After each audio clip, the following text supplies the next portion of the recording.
Hello, kumusta po kayo lahat? Ito pong inyong old buddy na si Nurse Kaloy. Meron po tayong isang informative video na kailangan nyong malaman lahat. This is related dito sa viral na Pogo. Okay, let's start with the Chinese law. Ang Pogo sa kanila or any form of gambling, including online gambling and overseas gambling by Chinese citizen, is illegal. Pakita ko po sa inyo ang na-research ko. Ayan po yung aking nabanggit kanina. Illegal po sa China ang online gaming at saka overseas gaming. Pero noong 2016, naupo si former President Digong, spells D-I-G-U-O-N-G, Digong. Chinese name pala yun. Sorry po. Ang nangyari kasi, yung illegal na gambling or Pogo, sabihin na lang natin Pogo, illegal po ang gambling sa China na ginawang legal ni former President Duterte dito sa Pilipinas, which eventually naging illegal dahil nga po dyan sa Pogo na involves with kidnapping, kung ano-ano pa, lab scam, money laundering, lahat-lahat. At alam nyo ba, during Duterte's time, ang gross gaming revenue was billions. In fact, it's around 6 billion nung panahon na yon. And then it escalates, lumakin po ng lumaki ang gross gaming revenue. Ngayon, dahil sa mga problemang Pogo rito na sinasabi ni Duterte ay malinis yan. It's clean, sinasabi niya. Pakita ko po sa inyo ang kanyang interview sa Rappler na sinasabi niya ay malinis. Ang kasi nabe-blame siya ngayon dahil sa pangyayari na maraming na-involved na mga sindikato. Ito po yung kanyang sinasambit.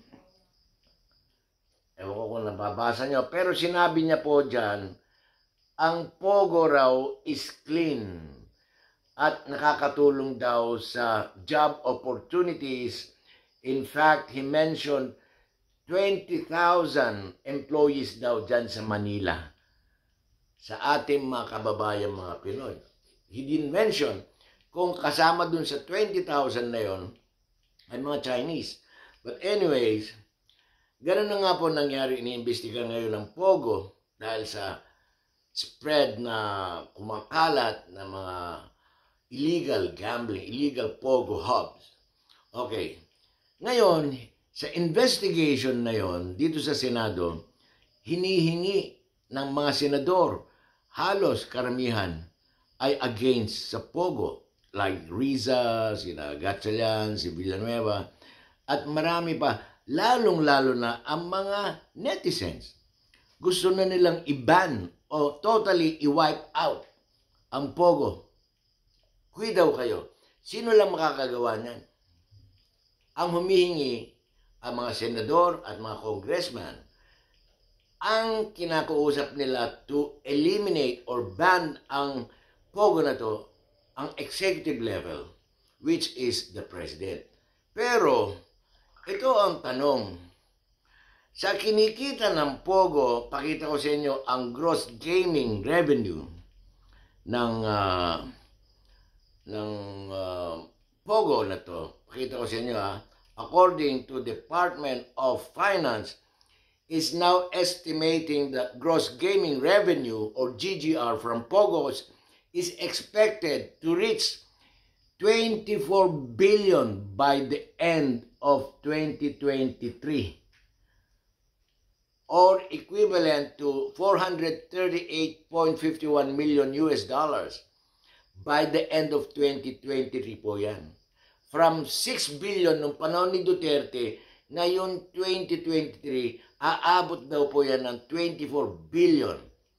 more than double na ginawa noong 2022, which is 8.88 billion noong 2022. Yun po ang gross revenue. At ang mga taxes po dyan ay by the millions.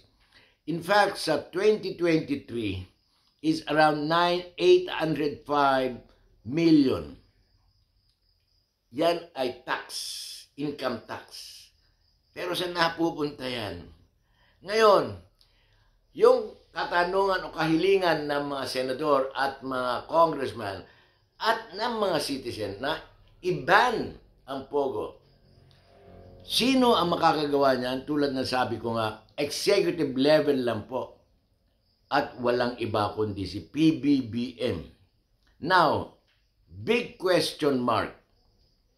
With those big amounts by the billions, noong 2022 na naupo si PBBM at nitong 2023 which was nag-gross yan around 24 billion revenue. Kinita po ng Pogo yan.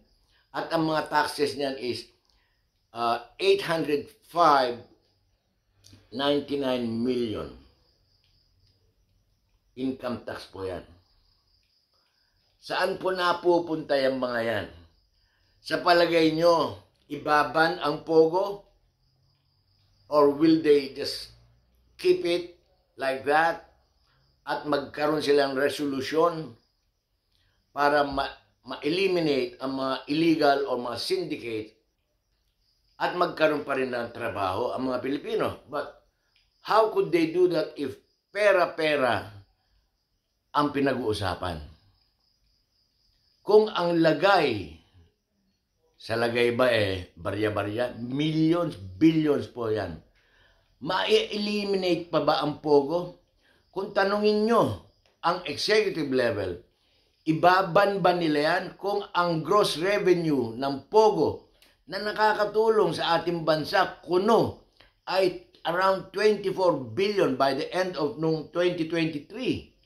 2022 is around 8.88 billion ang revenue. Napupunta po yan sa gobyerno at yung mga taxes. Sa palagay nyo ba, ibaban niyang Pogo na yan? At gagawa raw ang Senado ng mga resolusyon? Sino may kasalanan ba kasi niyan? E di si C.D. Gong. Sorry po. Joke lang. Ngayon, real talk, palagay nyo ba i-eliminate o ibaban ni PBBM yan? Pera po yan sa kanila. Tumataginting, biglang lolobo ang kanilang mga bulsa. Yun lang po ay para sa akin lang opinion. Kasi matagal na yung Pogo na yan.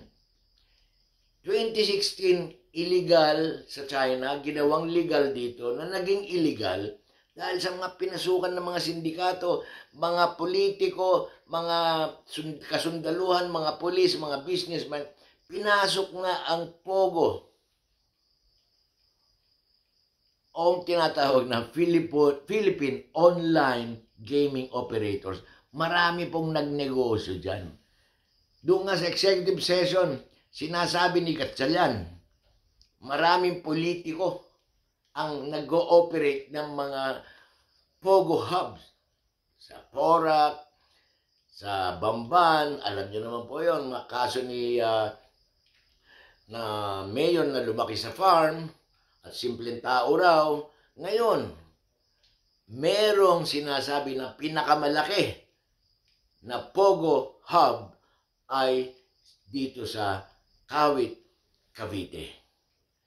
Yun pong ating manmanan kung ang executive level na si PBBM as president, pag-aksayan ba ng panahon ito or hayaan na lang? Dahil pera po yan by the billions. Kayo po, ano sa palagay nyo? Maraming salamat.